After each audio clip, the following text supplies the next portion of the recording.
Welcome back to Practice Underwater. See, in shared practices, we always had like these seasons, right? So, welcome to season 2, episode blank.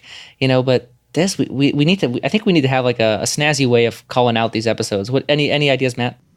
We'll brainstorm it, George. We'll come up with something. All right. Well, we're here for the second part of our interview with our first doc. Just a little review. So she's in year 1.3 ish of her startup. Barely beginning her second year, and she's starting to feel exhausted. And so before you listen to this interview, really go back to last week's episode because you're going to be pretty lost if you don't. At the beginning of the episode, I talked about her metrics and what I saw looking into her practice before we started talking about it. And then, talking about her office, we talked a lot about her exhaustion and her feelings of sort of riding, and like everything is dependent on this doc. And she's just really driving the ship. And so now we're really going to unpack her metrics and maybe some things that are holding her back that might not be sort of on the surface. So let's go ahead and just jump right into the second half of the interview. And then Matt and I will have kind of a lengthy discussion afterwards talking about this whole 2-part episode and, our whole thoughts on it. But in a multi-practice location, if you build it out smart and you have a very lean overhead, which I think is easily attainable, you could put another dentist in my office and you could still have very low overhead. The profitability on that practice, if it's $800,000, it's still very profitable at the end of the day, taking out 30% of dentist pay, plus, say 45% overhead, which is easily attainable. So your overhead right now is 45%? It's lower. It's about 35%. So let's just give a number on it. It's about $35,000 a month. And it's going to go up a little bit. It's going to go probably up to about 40%. 40%. I'm going to start actually paying on my loan. I was just paying interest and stuff like that. And I also got some things in my office, some toys. So, okay. Which I paid cash for, but I still count that as it's part of overhead. Yeah, sure. So we're looking at about $40,000 a month of expenses pre-dentist. Mm-hmm. Okay.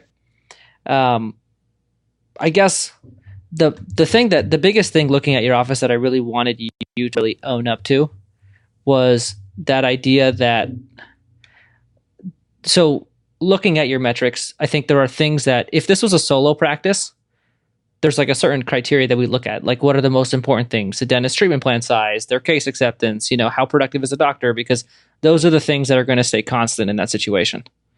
Right? It's a solo dentist. They're not going to have any partners, they're not associates. So we can really rely on that dentist. And from a production standpoint, I mean, you're doing like 85% of the production yourself. So that's like a very dentist driven practice. And so then take the dentist out. And then some of the things that become the most important are your systems, your ability to collect from insurance, your retention, because you need to protect yourself from doctor turnover. I know that in your mind, you're thinking partners, so no turnover, but that doesn't always happen. And so the stability of the practice long-term are the most important things. So your retention and hygiene and everything like that. And like, let's just say you added a dentist now, you would all of a sudden be doing a lot less exams. And you're going to have that 85% of the practice that's because of your exams. It's going to take a pretty big hit. So I would guess that if you're not going to increase the number of exams that are being done, like not an additional hygienist or not anything like that, then you bring in an associate would put this practice closer to $1 million than it would 1.5. And it's a really backwards concept, but like we say a lot on the show, ask me how I know. It just happens. It does. And so the biggest thing that I would like your mindset to switch from is I need this to be a big month because I need to make a lot of money is kind of like your current mindset. And what it really needs to become is I need this practice to run very smoothly by itself so that long term, it's not so dependent on me. Yeah. And that's going to take a drop in income. I mean, but it's going to give you a lot more flexibility. Yeah, you're right. So when I look at like two really big things that I look at is, have you ever tracked your hygiene reappointment rate? No, and I should. Which is fine because you actually guys, you do a pretty good job of that. So you're like percentile wise, above average. So 86% of your patients come through hygiene are getting their next appointment. So your hygienist does a good job of that. That would be considered above average. So the same way you're in the 90th percentile on a lot of things as the dentist, as the office owner, two really big flaws are 30% of your patients either have never had a cleaning or are not marked as a recall patient, which would put you kind of in the bottom 10% of the country. So, all of those new patients coming in are great, but if we're talking about sustainability and like a group practice model with multiple docs, those aren't really your patients. So however many active patients you really have 70% as many, because 30% of them aren't marked as a recare patient, have never had a cleaning in that office, and are probably not going to come back until their next toothache. We run a lot of Google AdWords for emergencies. Yeah, and that's fine. Converting them is important. Yeah, it's just that conversion to making them a long-term patient. Because my guess is 30% of your patients have teeth. They're not all edentulous, so they do need some sort of routine maintenance. And getting a system in place will kind of get you guys a lot more stable. And then just another thing I noticed is that on your AR, like of the amount that you owe to insurance companies owe to you, like half of that is 90 days old or more. So that just tells me that, like, from a front desk, and we kind of already talked about this, right? You got a lot of turnover, not a lot of, so it's just another hole in the practice. So once you start taking yourself out, these things start becoming more important because that's your margin. Your stabilities and hygiene and your collections is everything. And so, if you were to take yourself out of the situation and put another doc in, all of a sudden that, I know you're very confident in your overhead, but, say you have a bad month, you're putting yourself, there's just slimmer margins. And so you need to make sure that the things that you can't control are those. So I guess the biggest thing that I'm looking at your situation and I'm saying is all the things that have your hands on them that you can control, you're like doing exceptionally well. And it's all the things that are staff dependent or systems dependent are the things that are falling through the cracks that aren't going to get you to your long-term goals of having an office that doesn't need you. You're right. And it's just that, but I think for you, the big block is there's a few of them. The control is a really big one. I feel like you have just a difficult time letting go, and it makes it challenging. And then I also think it's just obviously the age of your practice is a big challenge too. That's something that I'm not giving you enough credit for. You're not supposed to have all this stuff in place as a startup. That's like a really, really challenging thing to do. And, that's by no means the expectation. But, I guess what I would like to switch your mindset from is when you're sitting there for 2 hours with nothing to do, freaking out, I don't want you to be thinking I could be producing. I want you to be thinking I could be using this time to really build a practice that's sustainable. So whatever issues I have, I could be fixing them. Because at the end of the day, what you do this month or next month or the month after has no bearing on what you do this year for the rest of the year. You know what I mean? Like long term, what you make this month has nothing to do with it. It's what am I building? And it's the building blocks of your practice that, based on your goals, need the most work. Yeah. No, you're right. So the associate thing, are you guys, so where are you at with the associate thing? I've got somebody coming in 1 day a week, placing implants at my office and doing some thirds, stuff that I just don't really, I kind of dabble. I've dabbled in implants, but it didn't make sense to purchase a CBCT if I just dabbled. Yeah. So having somebody who actually can place them, I pretty much treatment plan everything. I set it all up. He comes in 1 day a week and takes care of that. It's great for the practice because I do have low overhead, but it's also great for them because they're doing high dollar procedures, which try to find an associate job where all you do is essentially place titanium. It's pretty sweet. Oh yeah. And any other regular dentist associates on your mind? Not right now, just because I don't market enough to have that new patient flow for that right now. And two, um, I just haven't mentally been ready to step back. And I think trying to partner with somebody, it made me realize that I wasn't the person who we were trying to partner with was too immature. And then I also was not ready for what that all entailed. So let me ask you this. Eventually, you're going to get a doc in the future, right? Yeah. So at that time, are you still going to have one hygienist? No, I'll definitely need at least two. Okay, good. Because I think the biggest thing that I would make sure of is before you're ready for another doctor, you need to be able to add another doctor without doing less exams yourself. So that's a really hard thing to do because you feel like you kind of got to bring them in to share. But once you start sharing, especially with you as a dentist, like you're a 90th percentile dentist. You're not going to hire another 90th percentile dentist. You're going to hire a 40th percentile dentist if you're lucky, and they'll come in there and, if they're taking your exams, your office is going to take a really big hit. And so there's going to be a period where you're going to have to kind of ramp up the number of exams you're doing to kind of get ready for that person to come in. And the fact that you're booked out, 3 months or whatever in hygiene, I forgot what you said, it would let me know that might be a move that I would make, even though it makes me uncomfortable. It's and this is my thought process, and it's kind of off the cuff and it might be wrong, but when I first started my office, I didn't have a hygienist. I did all my hygiene myself, and it was awful, but I did it for overhead reasons. And when I bring in an associate, my thought is to kind of have them ramp up the same way I did, start them doing the new patient exams and the hygiene and things like that, because it gives you, as much as it stinks to clean teeth, it gives you a lot of time with new patients.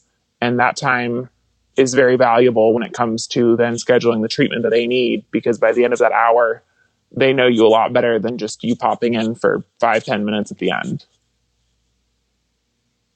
Okay. I guess, would you take a job like that?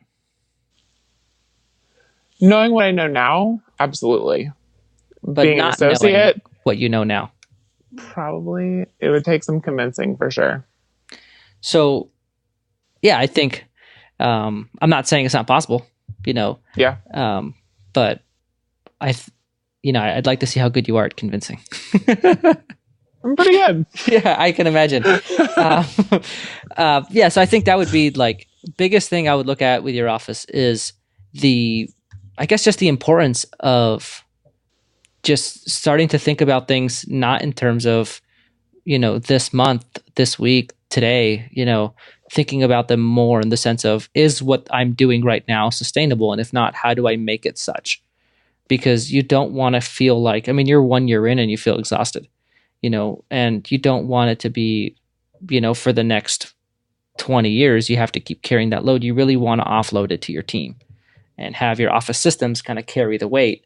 And then you just have some sort of way of auditing them. So you still feel like you're satisfying that control factor, but you're not really, I guess, doing it all yourself. Does that make sense? Yeah. And that was one of the reasons why this whole thing intrigued me so much, was you guys pull up this dashboard and monitor things that kind of keep a pulse on the practice that I have just been completely overlooking, like about the emergency patients and things like that.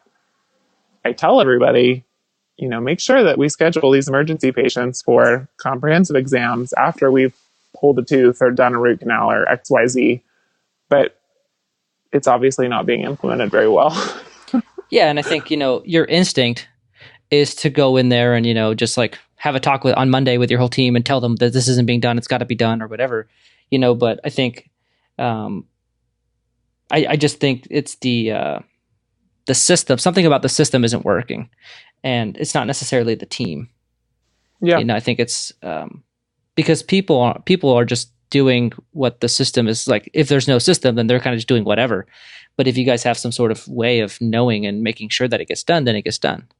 So I think that's I think it's more of a process problem than I think it's a person or people problem in your office. Yeah. And I think also having such a hard time with the front desk. I mean, the problems I was having with my front desk before extended, a couple months until she abruptly departed. But, 6 months of, is she going to do this? Am I going to do it? Who's doing this? Because, Susie up front doesn't ever do what she's supposed to do. So, but I don't have time to do it. So I'm just going to leave this paper here and tell the patient somebody will be with them. And so I think stuff kind of falls apart when you don't have a trusted process, because we don't have consistent people to get into a habit or a swing of things, I guess. Exactly. And I think one thing that's I think it's going to be challenging for you going down this road, because it's forcing you to do a lot of things that make you uncomfortable. It's forcing you to kind of give up control and to delegate and to sort of do all these things that are not comfortable to you. And I think that's going to be one thing that as you go through this, you're going to have to make sure you're being honest with yourself. Am I doing too much? Am I doing what's best for the practice long term? And is this really sustainable? I think just asking yourself that question throughout the day. Is what I'm doing right now sustainable? Am I feeding myself lunch this month? Or am I feeding myself lunch 2 years from now with another dentist in here? Yeah.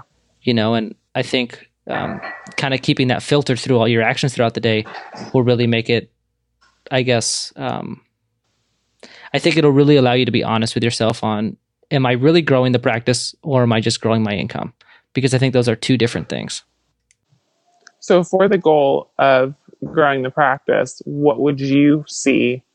I mean, you can see my numbers, you can see what I'm doing. What would your next move be? Because I'm already building out kind of like 2.5 more ops. I'm just not dropping chairs in a third one, but my office will essentially be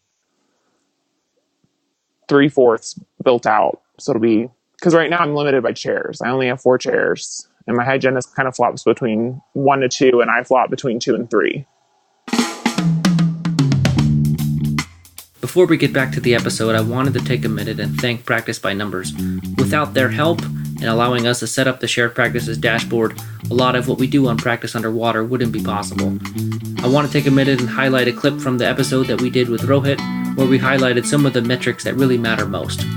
You cannot look at them just by themselves. You have to look at a few other things together with it. But the most important number any practice right off the bat should look at is patient acceptance. And the difference between treatment acceptance and patient acceptance is treatment acceptance is the amount of dollars that we're accepting. For example, if you presented $100,000 worth of treatment, how much of that has been accepted, meaning scheduled or completed?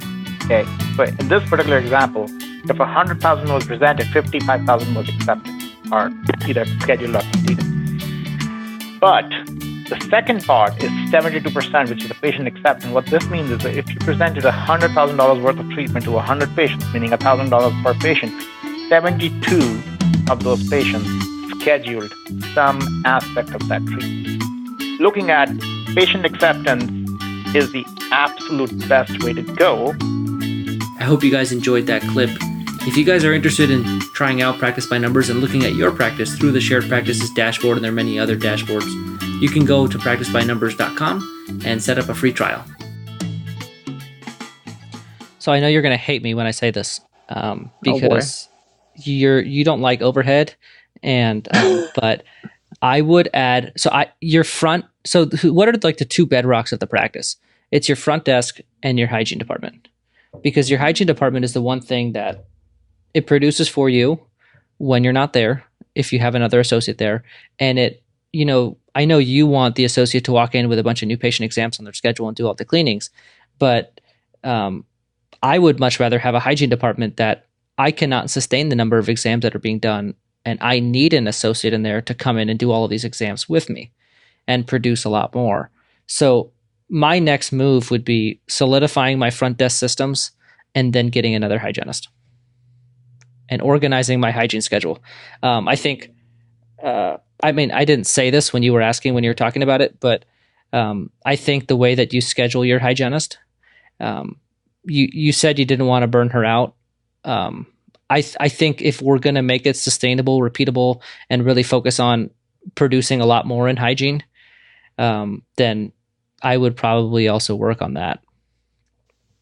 You mean like longer new patient appointments, things like that? Yeah, just stuff that like, you know, they're not bleeding over, just like a very predictable schedule.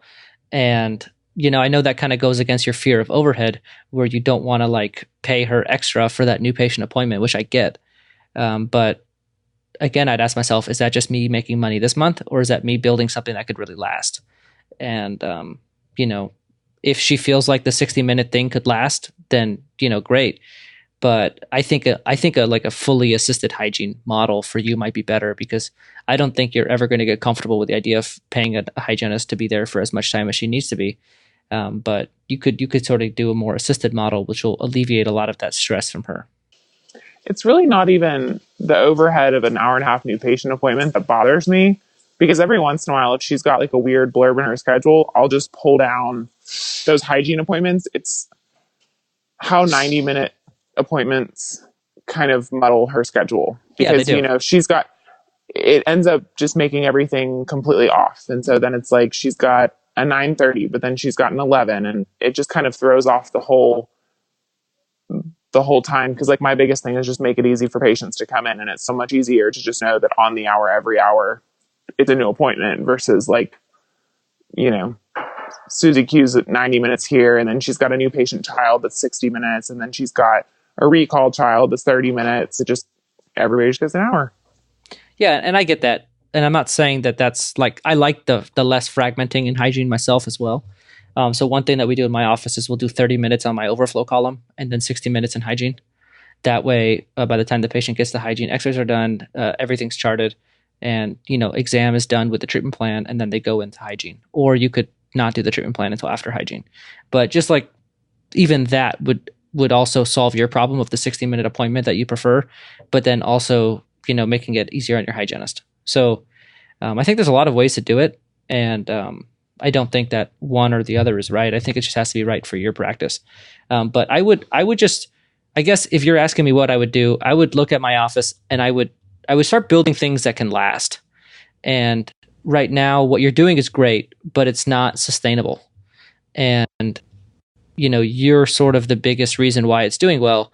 And so you for sure need another hygienist. Like there's half of your patients are overdue for a cleaning. So, really? Yeah. 48% of your patients are current on their recare. So, no doubt in my mind, you need another hygienist now.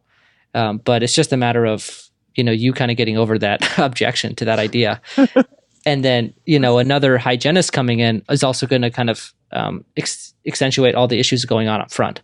So it's not, what you need isn't necessarily, there's a lot of things getting in your way from that. But if I'm looking on paper and just saying like, we're kind of big on metrics and mindset, so metrics are telling us we need another hygienist, we need to clean up the front, and we need to build a practice that's more sustainable to reach your long-term goals. Mindset wise, I see a lot of systems, organization, delegation, some sort of things. I feel like you'd feel more confident, because we're never going to be able to get rid of the control. Let's just call it control freak without calling it control freak, right? You're not a control freak, but like I am. It's okay. You can call it. That tendency, we have to have a way of, we're not going to change that about you, right? Like you doing some coaching is not going to change the fact that you need control. But what we can do is we can kind of build something in your office that you feel confident and you can trust, because you've done it, you've set it up, and then you can trust that anybody can run it, let alone the people you have in there. I think one of your issues is you keep trying to find people that care as much as you do, and you keep trying to find people that will do it as well as you can. And, I don't think you'll ever find that, but I think what you can do is create something that, make sure that it is done properly, and you can make sure that when it's not, without having to check and not having to micromanage, so that will really alleviate that pressure on you.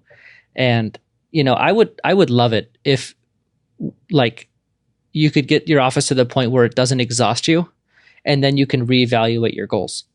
Because my guess is multi-practice ownership won't be as appealing anymore, because that same desire to control everything would be kind of alleviated from multi-practice. Like, multi-practice is the definition of lack of control. You have all these offices and all these things going on that you don't know about. And, I feel like that might not be as big of a desire once you feel more alleviated in your own practice. Maybe you would say, okay, we got this to a point where we're sustaining another doctor. I could deal with some associate turnover here in my own office. And, maybe a partner isn't right for me and I'm making the amount of money I want. I feel like I don't have a lot of pressure on me. Like this is a good spot for me. Maybe get another associate and you kind of just keep it your office. You're making as much money as you need and you're alleviating like this super big headache of multi-practice ownership. So I'm just saying, I think your desires and your goals might change because they seem fueled by the exhaustion and not by the ambition. You know what I mean? Yeah, actually. So that would be like one of the biggest things that I would want you to do is before I start another practice or before I get an associate, clean up, like make it so that I don't feel tired anymore and see, do I still want those things? Because you might not. And that would really be the first thing I would do. It's probably a good idea. Any closing thoughts or remarks on your end? No, it was really interesting seeing the dashboard though, and seeing things like 50% of our hygiene are, kind of due and things like that. Because I knew a lot were due. Didn't really think it was that much. Yeah, I mean, like. And my husband just laughed at me. But that's what this is for. It's to show you. But I really hope that it's more than metrics, because if it was just metrics, then I really feel like I wouldn't have done my job. Because it's really the metrics tell a story.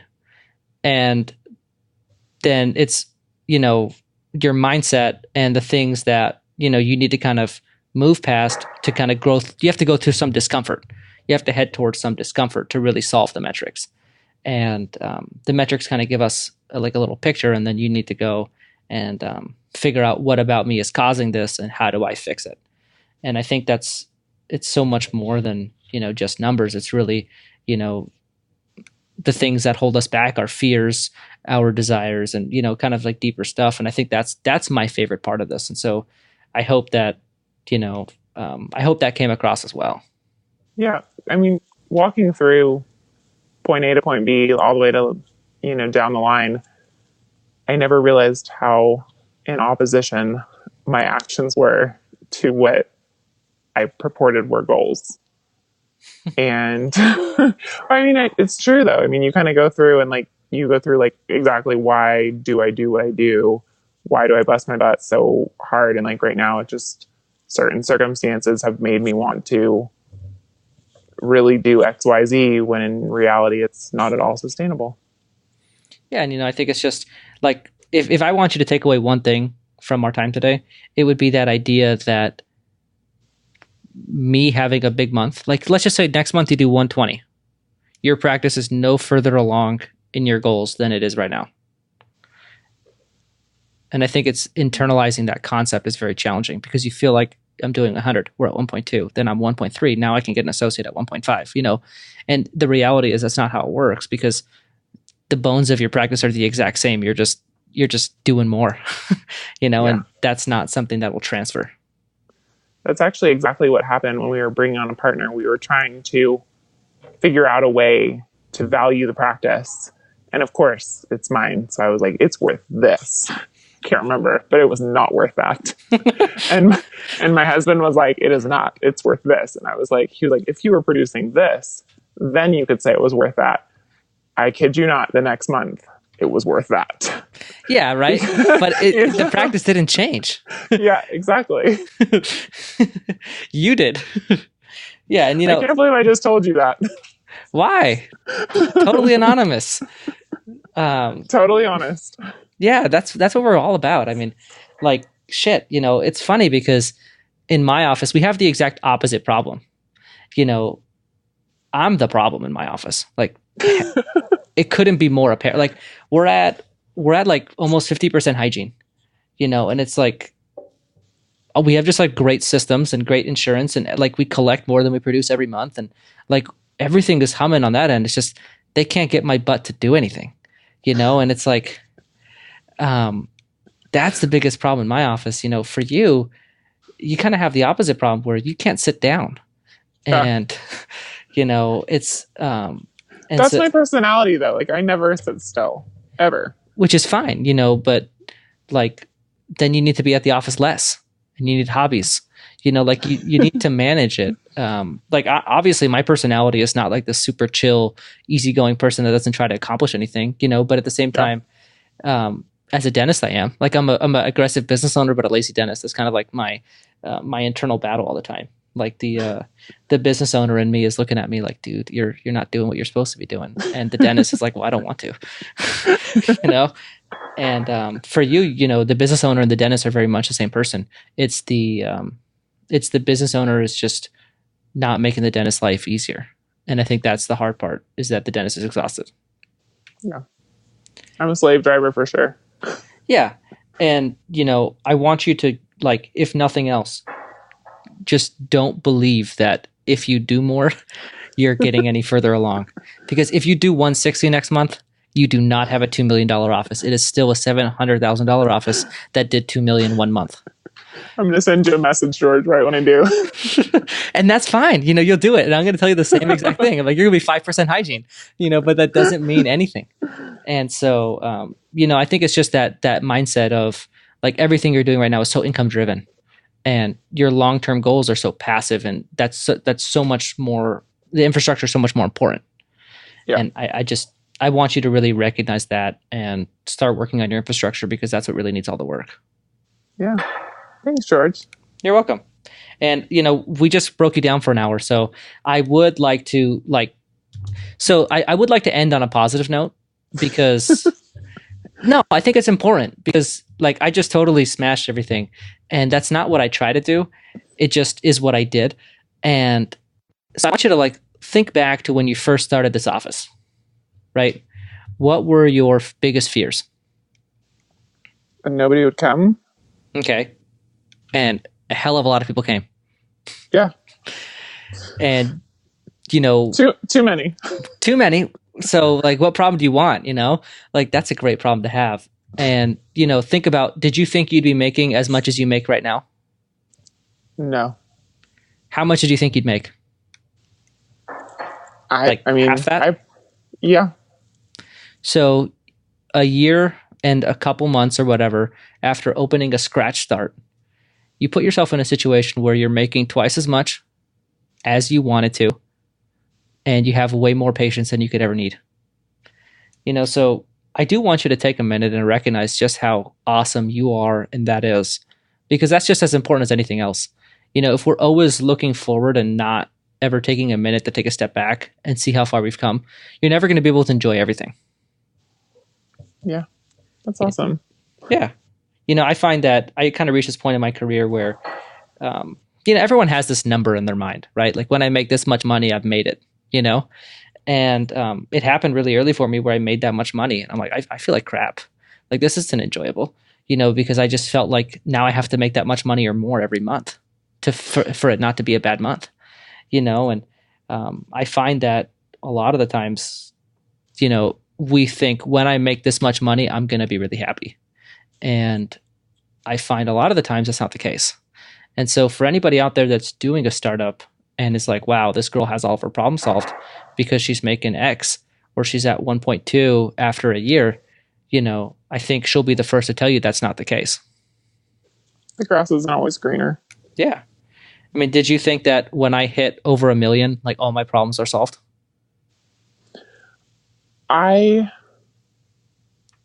You just don't realize the problems that you don't have until you have them, I guess.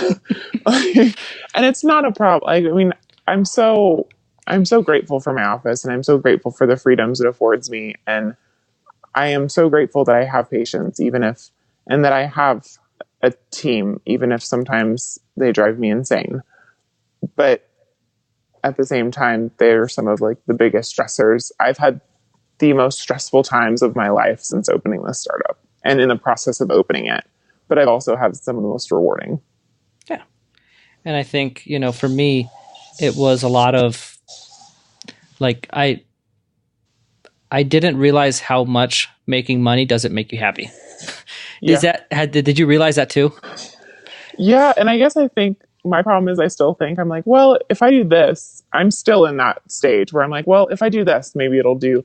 And my husband's the exact opposite, where he's like, it doesn't matter how much money we have, more than enough. It has nothing to do with that. It's just you have to enjoy what you're doing and you have to be fulfilled in what you're doing. The number doesn't matter. And for you, I think that's going to be the hardest part because you have to take a step back. Like you have to make less money. And at least in the short term. Long term, sure, we can make more. But, and when I did that, I became like 4 times happier making half as much. And I think it's the most backwards, ironic thing you would never think as a business person that would happen to you. But when you're doing something that isn't sustainable, it doesn't matter how much money you make. It's not fun. Yeah, you're right. All right. Do you have any words of advice? This is a startup person we have on air right now that totally killed it. So do you have any words of advice for somebody else in your same situation, maybe a year or 2 ago? Just whatever you're thinking about doing, just do it, because you're never going to regret the things that you did. You're going to regret more the things you didn't do. If I didn't have the push from my husband, I would not be a startup business owner. I'd still probably be hating my associate job somewhere. It comes with its own set of headaches and heartaches, but I am so grateful for all that it has afforded me. Awesome. We'll leave it at that. And I'm really excited for this episode, and I can't wait. So thanks a lot for being on. We really appreciate it. Thanks, George. All right. I hope you guys liked the second half of that interview with this doctor. And again, I think before we start kind of talking about her when she's not here and breaking her down and thinking of ways to build her up, let's just, again, take a minute and just, let's recognize what she's accomplished. This is a 1-year-old startup that we're really just nitpicking on air. And at the end of the day, I do want it to be mentioned that this is somebody that's very successful and is a person that is just probably going to be successful at whatever she does. And I think, the whole purpose of this coaching is just to sort of look under the surface and see, what's causing the success and maybe what's a more sustainable way to cause future success. And so I guess one thing that really stuck out to me so we talked for quite a while after the interview. I think I stopped recording a little bit too soon. And one thing that, I sort of had thrown out to her, and I look at everything through a group practice lens, and, I'm probably not going to be able to stop that. But I sort of told her, I'm like, look, you want to be a young mom and you want to have your practice, why not set up a situation where you work 2 days a week doing ortho or 3 days a week doing ortho, but you just have your one office and it's just sort of booming. It's enough ops. And that, to me, just made a lot of sense hearing her and talking about her situation. And then she sort of said, is that really possible? Could I really make that much money working 2 days a week doing just ortho? And for me, that was something I wish I had explored more on air. Was maybe a long-term vision that might have fit better for her. And so to me, that was one thing that, after talking, that seemed like it made the most sense for her. And that seems like, a direction to lead towards. But that was one area where I felt like I pressed stop too soon on the record button and I missed that gem. So I wanted to throw that back in there. And, because that's her favorite thing to do. And so if you could just have a practice that runs itself and you do your favorite procedures and make the same money, then why not? And so that to me was that was the one thing that really stuck out to me. But Matt, I know that you had a lot of thoughts. So I want to shut up for a bit and I want you to sort of just take it away. Yeah. As I talked about before, this is very much indicative of my practice. So, it's a lot of self-reflection. On her case, I think that model you mentioned would definitely fit for her, but she's coming from the context that she needs to be busy to be productive. She said that a couple times. And this is a whole different thing. This will be super uncomfortable for her to work 2 days a week doing just ortho, not being as busy. She's gonna hate it at first, but then once she realizes, hey, this really does fit where I want my life to go, it's gonna change her world. And the fact that she was able to now open herself up to different possibilities is really cool. It's such a unique thing that we're able to do here that, she says she wants certain things, but she doesn't even know that it can be attained how she wants it. She thinks it's got to be a certain way. So I thought that was very cool. I think a couple thoughts I had. I think she's so overhead concerned and very much what's my take home income at the end of every month concerned that it's hindering her growth. She has made amazing growth in this first year. Don't get me wrong. Like, I can't believe this was a building with no patients just over a year ago. It's incredible. But she is still so tied to that it's going to stop her from growing at an even faster rate, until she kind of gets over that and stops, linking what she's taking home every month to how successful of a dentist she is. And that's not her words, that's ours. I think we sort of take that, and I think that's the most common reason, but I don't think we necessarily know. But for me, when I first started, it was very much a new acquisition, and I was so focused on what do I make this month, and how does that make me feel as a person, as a dentist, and that's a really slippery slope to get on, because you're never truly happy for the right reasons, and so that's something that I think in general we'll probably see a lot on the show, is people who have successful practices tying their self-worth to their income, and any decision that might be good for the practice might not be good for their income in the short term, and that might be a very difficult decision for that person to make. And in this case, like me telling her to get another hygienist, or me telling her to, all the decisions that she has to make to get to her ideal self are really putting her through a short-term period of an income drop that's necessary. And those are the decisions that she's going to have a very hard time making because of that mindset.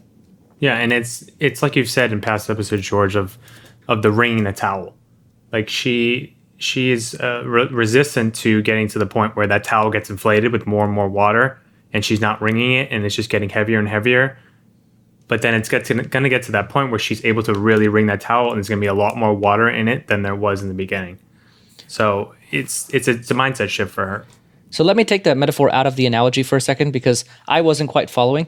What I heard you said was, like, right now she's making as much money as possible in this practice, keeping overhead as low as possible, producing as much, kind of spreading those gaps.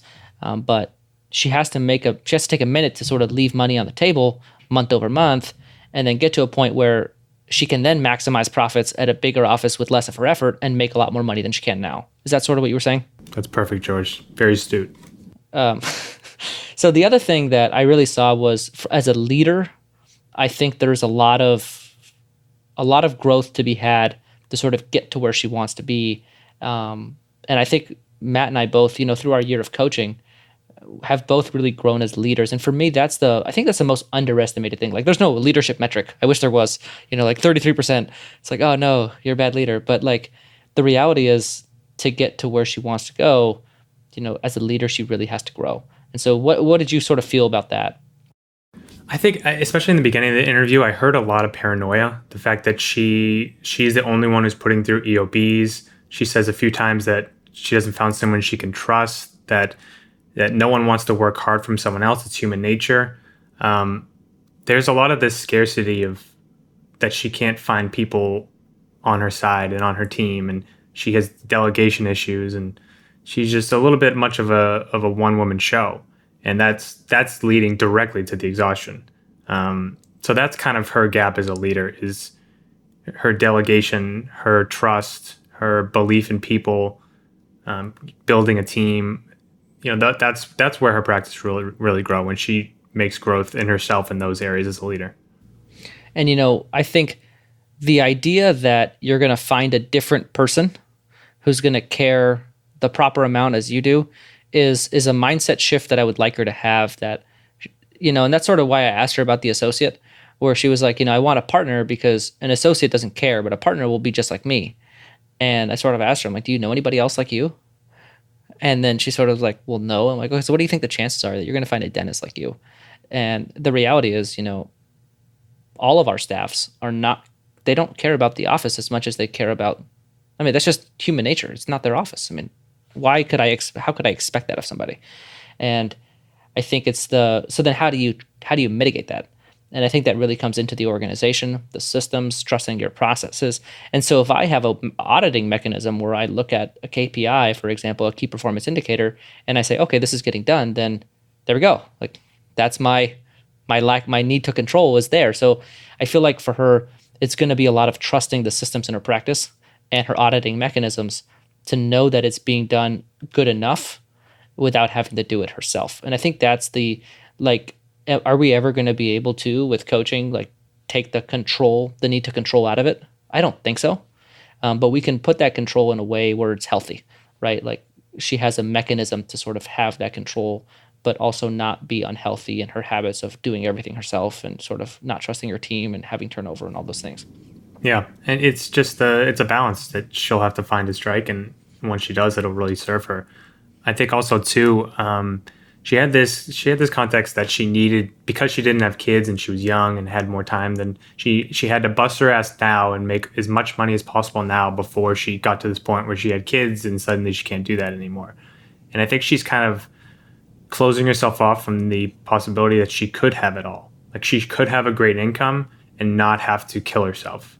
Like that, those things that she currently has linked together are not necessarily true. There's a lot of dentists out there, yourself being one of them, George, does not bust his ass clinically and still does great. So I think once she can realize that, that's a huge shift for her.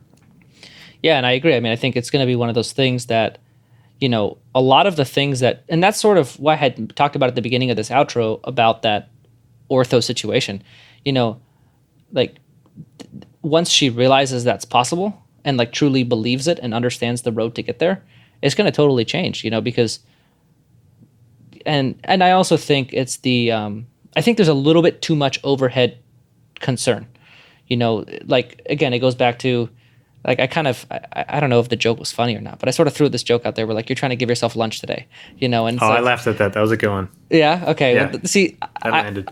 I think my hope is on Practice Underwater, I'm a little bit less stick up the butt than I was on Shared Practices, because in reality, I'm kind of a funny guy. Like you talk to me in George. person. People don't know that. I didn't know that until I met you, actually.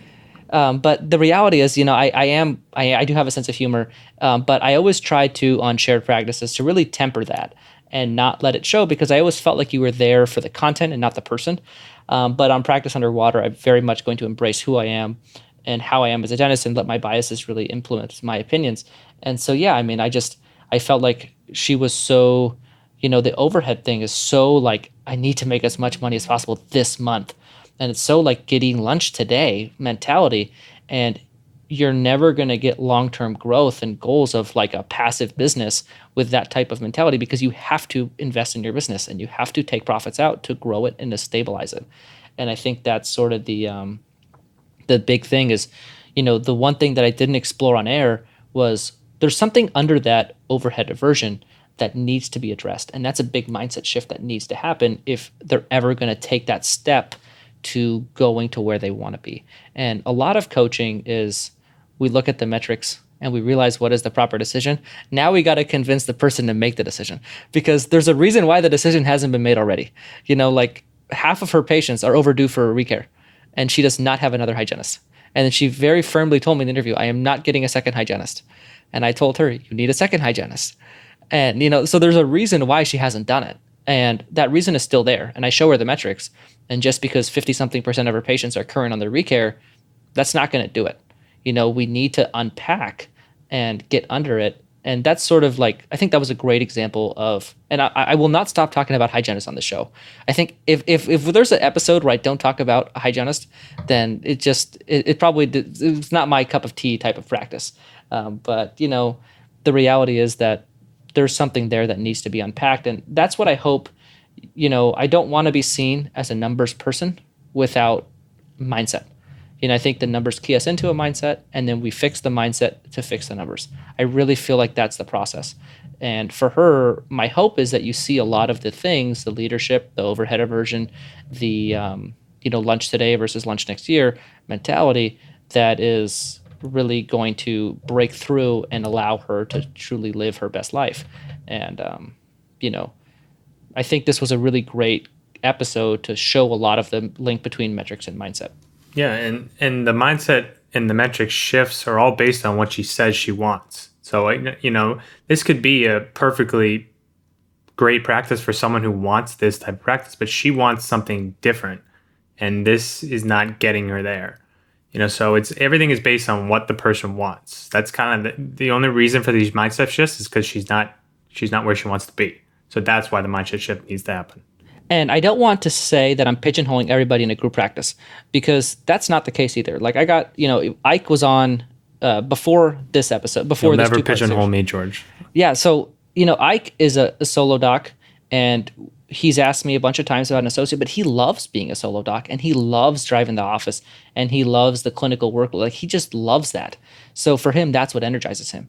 So for that type of person, I recommend this type of practice. And even in Ike's office, we're very much working on his systems so that he's not driving the whole office. He's just driving what he chooses to, So I still think this philosophy applies to everybody, but I'm not, like, my hope is for the show, I don't put everybody to go into group practice, but I just tell the people who I think it makes the most sense for. And for me, I was hearing the exhaustion coming from the clinical workload and the push, push, push mentality. But I think when I talked to her, I think Ike is very similar because he has that push, push, push mentality, but he doesn't feel that same exhaustion. And so for me, that disconnect, the difference is, that was the main difference between them was, this doc is exhausted and that one is like living his best life of very productive clinically, having a lot of fun. Like, he's, a clinical monster and he loves it. And that's not everybody, but that's him and this is her. And so I would like to, my hope is that through these interviews, I'm not viewed, and we're not viewed as like a one-trick pony of like, this is what's best. But I think for everybody, regardless of your situation, having staff that support you are going to be really important. And, what you do with that, how big you go, all that stuff, I think is a case-by-case basis. And that's kind of the whole value of individual coaching. So, Matt, I know you had a lot of thoughts. Is there anything else that I missed that you want to talk about? We got most of them. I think this is going to be a really cool case of seeing her and talking to her and doing another episode in about 6 months and just seeing, I think a lot of things are going to be different. And I think this is eye-opening enough for her. And she's the type of person that she's going to get shit done. Like, she is a complete go-getter, like, make it happen. If she wants something, she's going to get it done. So I think it's going to be really cool to look back and see how far she's gone. And I think that's going to be so awesome to see because, I think it'd be cool to follow up with the people that do coaching, the people that don't, because I think a lot of mindset stuff is, I know for me personally, I could not get a lot of my mindset stuff on my own. I need some form of help, whether it be, a therapist or a coach or whatever it may be. But, I think everyone's different, and there's a lot of like work that needs to be done at the core to ultimately get the really big reward. Yeah, it's like when you go to like a really amazing seminar and it's like transforms you.